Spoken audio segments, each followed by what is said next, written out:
Hello, I'm Beverly, and welcome to my Dear Beverly channel. Let's jump right into today's question because it feels like it's universal.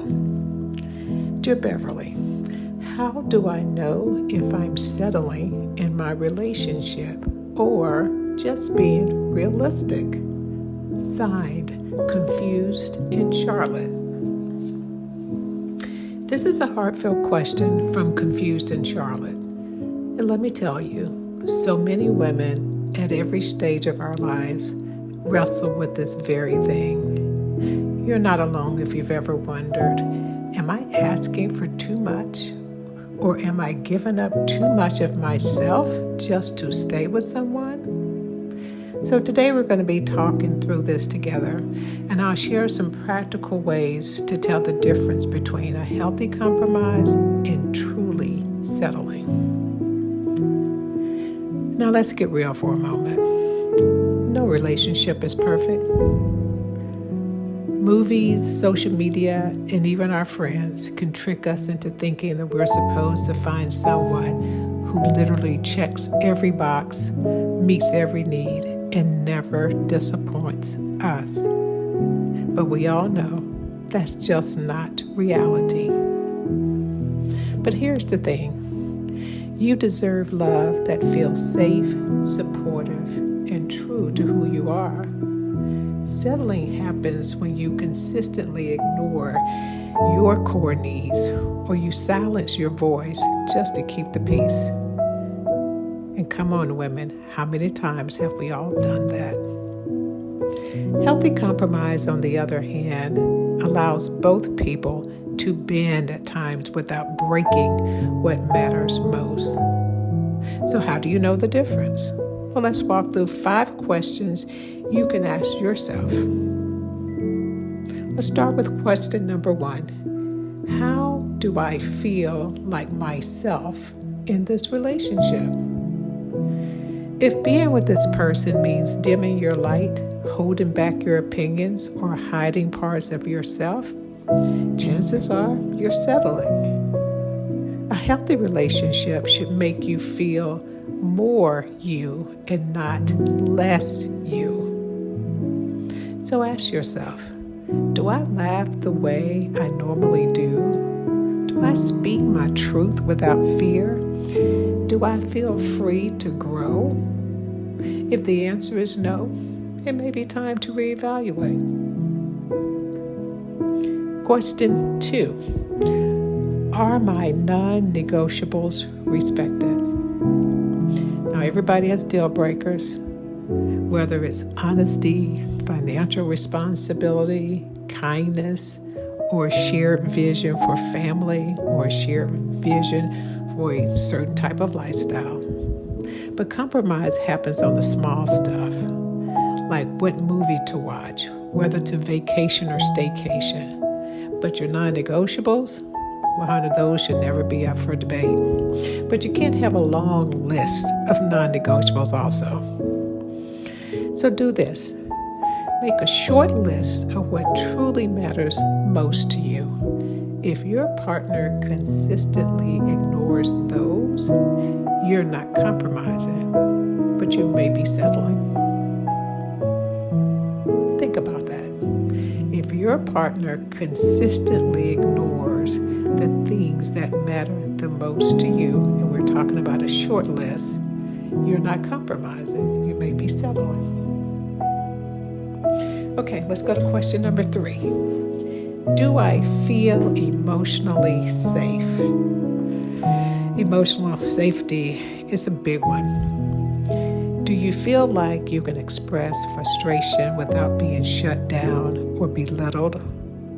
Do you feel like your partner listens with respect, even when they don't agree? Love should feel like a safe harbor and not a battlefield. If you're constantly walking on eggshells, apologizing for things you didn't do, or worrying about their moods, that's not realism. That is settling.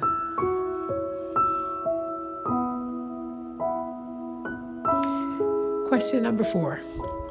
Am I the only one doing the heavy lifting? Now, we all know in every relationship, there will be seasons where one partner gives more than the other. That is just life. But if you find yourself carrying the emotional, financial, or practical weight all the time, resentment starts to build fast, right? I know somebody that's been there. Healthy compromise means both people show up and contribute in ways that they can. Settling looks like you being the giver, the fixer, and the forgiver without reciprocity. I'm going to repeat that one again. Healthy compromise means both people show up and contribute in ways that they can. Settling looks like you are being the giver, the fixer, and forgiver without reciprocity. Question number 5. Do I feel joy here? You guys know joy is my favorite word. But joy is simple but often overlooked. Are you happy more often than you're not happy?